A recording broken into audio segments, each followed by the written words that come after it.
પણ જો કોળીનો દીકરો છું, એક કોળીના દીકરાને મારવા માટે 8-8 દાડિયા કરવા પડે. જયરાજ આહિરની ધરપકડ બાદ પણ જ્યાં બગદાણાનો કેસ છે એ દિવસે ને દિવસે હવે આપણને વધતો જોવા મળે છે. નવનીતભાઈની જે માંગણી છે અને સરકારે તેમને સીધી ધમકી આપી દીધેલી છે કે હવે જો આ કેસની પાછળ જેટલા પણ લોકો હતા, એટલે કે જો આની ધરપકડ થઈ અને 25 દિવસ સુધી કેસ ચાલ્યો, એનો મતલબ એવો બને છે કે જે પણ અધિકારી હતા એને કાંક ને કાંક આ કેસની અંદર અમુક અધિકારીઓ જે છે એ ઇન્વોલ્વ હતા. હવે આને પણ જે સજા છે તે સરકારની જે છે જેમ કાયદાકીય ચાલતું હોય તે રીતે આ લોકોને પણ સજા આપવી જોઈએ. આપણે આખો વિડીયો સાંભળીએ કે નવનીતભાઈની બીજી આખી શું માંગણી છે. પણ જો કોળીનો દીકરો છું, એક કોળીના દીકરાને મારવા માટે 8-8 દાડિયા કરવા પડે અને એ પાછા એને છેતરીને લઈ જવો પડે. બાકી જો એની માનું ધાવણ યાદ કરાવી દઈએ, મોરે મોરો આવે તો સરકારશ્રીને વિનંતી કરું છું, મારા સમાજના હોય તોય ભલે અને અન્ય સમાજના હોય તોય ભલે, જો એ સાચા છે તો એને ન્યાય મળવો જોઈએ મારી જેમ. અને જો ન્યાય નહીં મળે તો આવનારા સમયમાં બગદાણા ખાતે ન્યાય સભા અને સંમેલન બેય થશે અને ઓલ ગુજરાતની પણ ઓલ ઇન્ડિયાના કોળીને ભેગા કરીશું.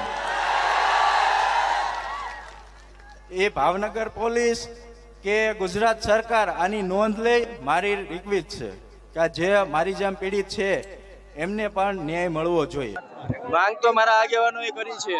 જે કાંઈ હજુ તપાસમાં બાકી છે તપાસ થશે.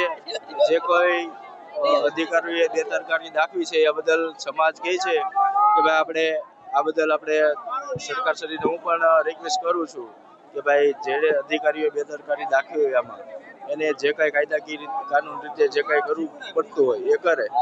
તમારી જે માંગ હતી એ તો પૂરી થઈ ગઈ છે, પરંતુ હવે બીજી કઈ એવી માંગો છે કે જે હજી તમે અપેક્ષા રાખી રહ્યા છો? જો મારી બીજી માંગ કે મારામાં જે કોઈ અધિકારીઓ સંડોવાયેલા છે, બરોબર, હજુ મારી માંગ છે મૂળ જયરાજ જ છે એવું નથી, બરોબર.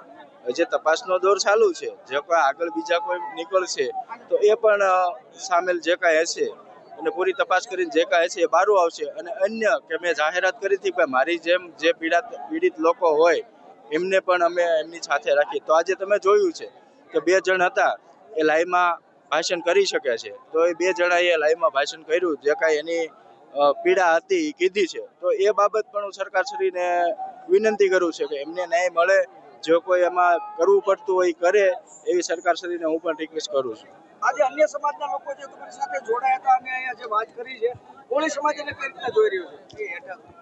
પીડિત છે એ એક જે સમાજ જે લોકો છે એને નાનો સમાજ છે એટલે પીડિત છે, જેથી કરીને અમારી પાસે ન્યાયની આશા આવ્યો છે કે અમારો સમાજ એક થયો છે.